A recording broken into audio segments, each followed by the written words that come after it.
Bengaluru rave party ఘటనలో నటి హేమకు big relief లభించిందని తెలుస్తోంది.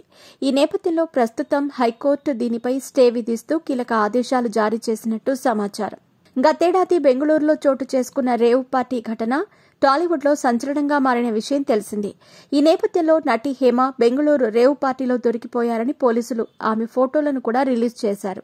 ఆ తర్వాత అనేక నాటకీయ పరిణామాలు చోటు చేసుకున్న విషయం తెలిసిందే. తాను డ్రగ్స్ తీసుకోలేదని, మీ పెట్స్ కి గ్రూమింగ్ నుంచి బర్త్డే సెలబ్రేషన్స్ వరకు అన్నింటిలో మంచి ఆఫర్స్ ని మాయా టైల్స్ అండ్ ట్రయల్స్ వారు మీ ముందుకి తీసుకుని వచ్చారు. ఎక్కడో కాదు, మన బాజ్పల్లిలో. Phone number 8985555318. ఫామ్ హౌస్ లో చిల్ అవుతున్నానని, తన ఇంట్లో బిర్యానీ వండుతున్నానని కూడా నటి హేమ పలు వీడియోలను రిలీజ్ చేసింది. ఆ తర్వాత పోలీసులు ఆమె ఫోటోలను రిలీజ్ చేశారు. అప్పట్లో ఈ ఘటన టాలీవుడ్ ని షేక్ చేసిందనే చెప్పుకోవచ్చు. అంతేకాకుండా దీనిపై బెంగళూరు పోలీసులు ఆమెను హైదరాబాద్ కు వచ్చి మరీ అదుపులోకి తీసుకున్నారు. కాగా నటి హేమ మాత్రం బెయిల్ మీద ఉన్నట్టు తెలుస్తోంది. ఈ క్రమంలో పోలీసులు జరిపిన టెస్టులలో ఆమెకు పాజిటివ్ వచ్చిన విషయం తెలిసిందే. అయితే తాను మాత్రం డ్రగ్స్ తీసుకోలేదని నటి చెబుతూ వచ్చింది. అదేవిధంగా బెంగళూరు హైకోర్టు ఎదుట పిటిషన్ సైతం దాఖలు చేసింది.